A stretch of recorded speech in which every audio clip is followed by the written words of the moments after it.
Ladies and gentlemen of the YouTube universe, what is going on with you on this Sunday afternoon? It is Sunday, November 27th, 2022, 3 o'clock p.m. California time. I'm, of course, your always gracious host, Fallon from GoNootropics.com, coming at you with the coffee chairs. Good to see you. Hope you guys all had a good Thanksgiving, whether that be spending it with your family, spending it with your girlfriend and your cat, spending it alone, whatever you did. I hope you found some things to be grateful for, some things to, see you through the holiday season. This is a stressful time for many of us, myself included here at the Enterprise. This is the time I typically start downing the Kratom, baby, when it's time to go up and visit the family. That's the time that the Kraken really starts getting consumed. So this was, I believe, the first year I went up and saw my family and didn't self-medicate at all, which is a huge achievement for many of us. We take these things to self-medicate to see us through certain situations. And getting through situations that we traditionally have self-medicated ourselves through is a big accomplishment for any addict, baby. Any addict, that's a massive accomplishment. So this was the first year that happened. And of course, the holidays are a trigger. You have these situations that are, of course, triggering. They're triggering. And then you reach for the substance, you reach for the booze, you reach for the thing, you reach for the Kratom. And to power through those situations and not reach for it, I think is a huge milestone for many addicts. It's that first really triggering situation, that first time going out to drink, or if you have been a drinker or an alcoholic and you go out for the very first time, maybe to a restaurant or to a bar, and to say, you know what, I'm not going to partake in the drinking tonight, boys. That's a huge day. That's a huge day.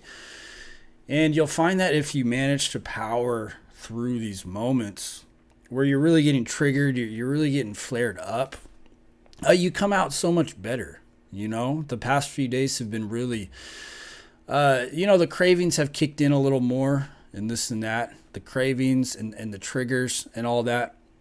And it's a hard thing to go through. Don't get me wrong. It's a very hard thing to go through. But you come out the other side and you reach these certain plateaus. You reach a plateau in your sobriety journey with alcohol, drugs, Kratom, whatever you want to call it. You reach a new plateau. You start to build a little strength in yourself, baby. You start to build up a little personal power. So I always think coming off of the acute withdrawals is the easiest part. Perhaps the easiest part was with some drugs, not every drug. But the acute phase of the Kratom withdrawals for me pale in comparison to the psychological cravings that come later down the road. Situations you get put in, certain stressors that come upon you that trigger you to take the Kratom, to go into the Kraken's embrace. And you get through those, you get through the acutes, and you start kind of racking up these little mini wins. And it makes it so much easier. In the moment, it's hard, but once you push through those, you reach these plateaus where you really start to see the bright light. You know, you get through the acutes and you see a little bit of the light, but once you really start powering through these situations that you used to use in, then you start reaching these plateaus, and then the light becomes blinding. And that's when you're kind of on the other side. So once you start racking up these wins, you start powering through situations, you refuse to self-medicate, you face the wolf, you face your demons, you deal with it head on with a sober mind. That's when you start to rack up that personal power. So this is 3 weeks, baby. This is 3 weeks of the 30-day No Kratom challenge. I think there's a couple of us in the challenge. A few people have cracked. They didn't make it. That's okay. But there are, I believe, a couple of us left. I'll have to go check and see what is going on with the people. But I'm at 3 weeks.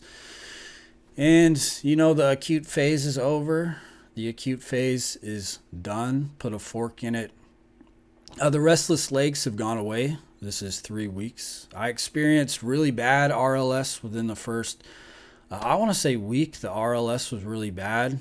2 weeks, they started tapering down. And by the end of today, which will be 3 weeks by the end of the day, last night there was no RLS. So the symptoms are getting better. And now what you're left with is just psychologically powering through situations that you used to use the Kratom for, or you used to use the drug for. So 3 weeks, for those of you who made it through, give yourself a pat on the back. This is kind of the point where you start to feel a lot better, and you start to feel like, maybe you could go back to the Kratom. Maybe you could use the Kratom in a different way. You could use it maybe on occasion. You could use it on the weekends. You could use it maybe once at night.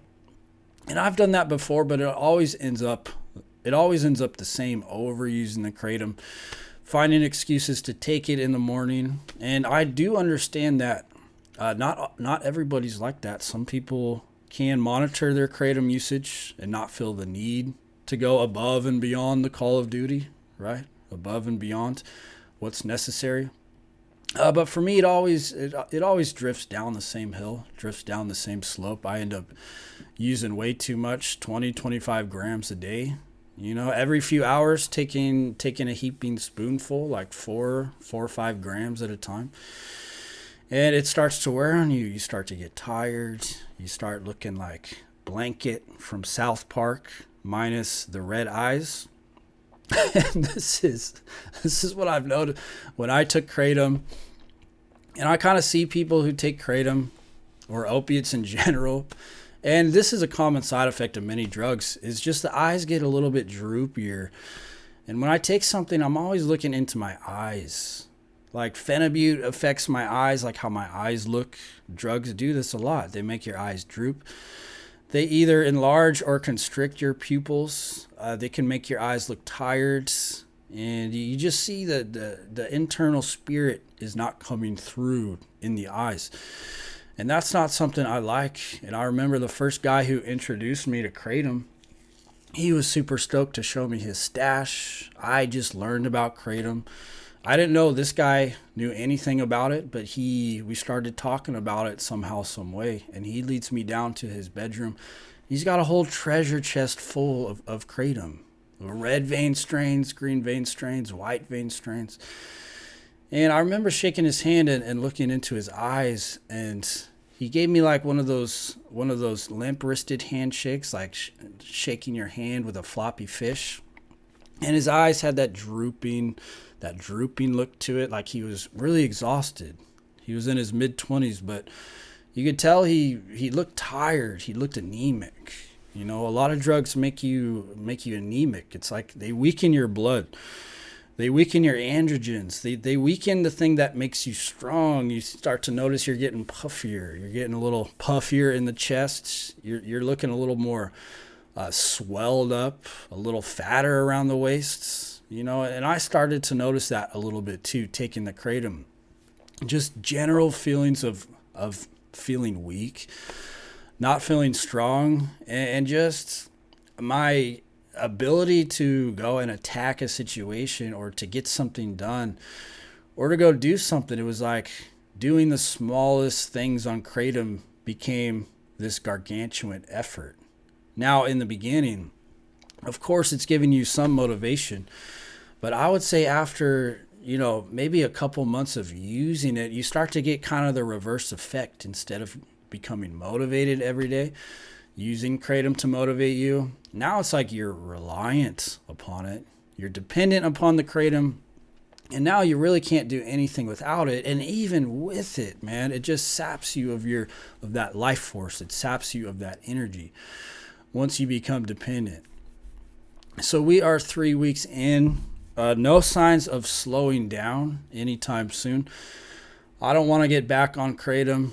It's just something that I just want to set aside on the table and just move on with my life, move on, feeling energetic, explore other options, explore different coping mechanisms for things that trigger me, the stressors in my life.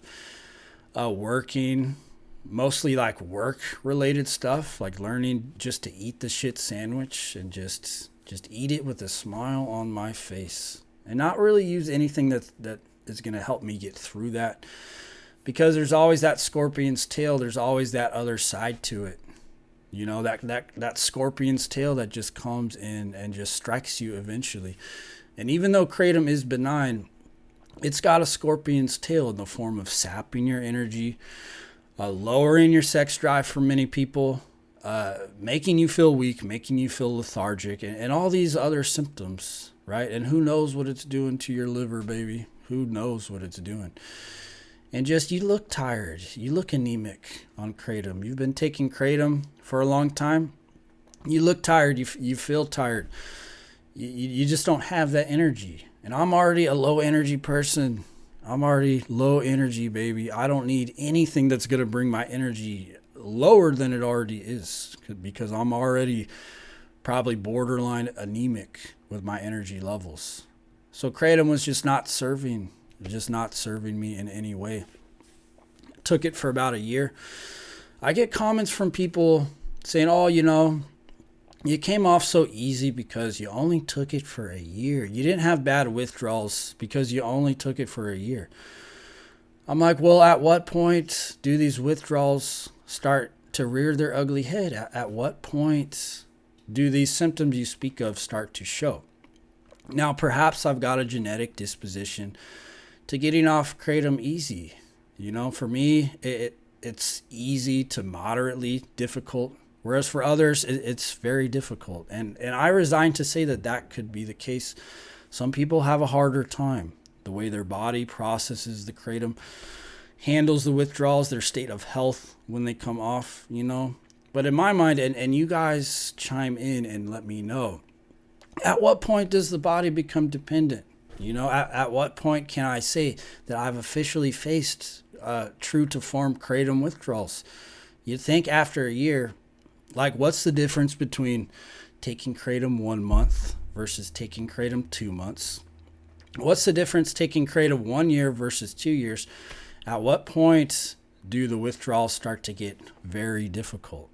You think after a year, I could see maybe saying something like, well, after a year, you're going to experience hard withdrawals, but they're not going to last as long compared to somebody who maybe takes kratom for 5 years. I could say that.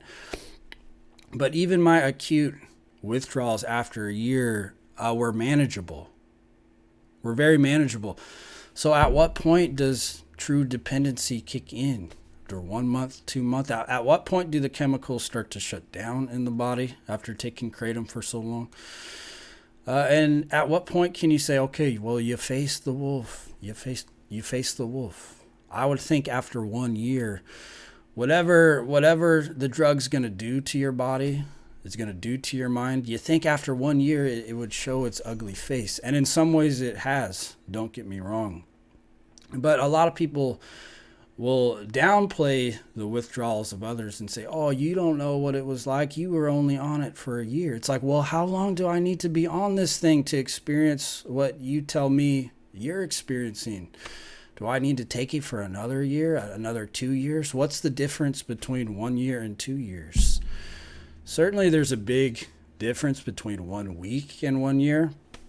But once you get past a year, and I want to know this, I want you guys to chime in and let me know, what's the difference between 1 year and 2 years, 2 years and 5 years? Does it just keep getting worse? Does it just keep getting worse? Let's say you're on kratom for 20 years and try to come off. Let's say you're taking 30 grams a day for 20 years. Is that person going to have a harder time than somebody who's been taking it for 5 years? So at what level do these withdrawals reach max capacity? That's what I want to know. So clue me in the comments.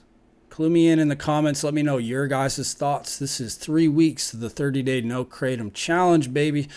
I'll link you guys to the Discord. You guys want to join. The few of us who are left, maybe you just want to read the threads and see what people are going through, see the trouble people are having, including myself. And let's just keep the train rolling, baby. Fallon, go nootropics.com. Thank you for watching. Thank you for subscribing. And as always, I will see you very soon. Peace.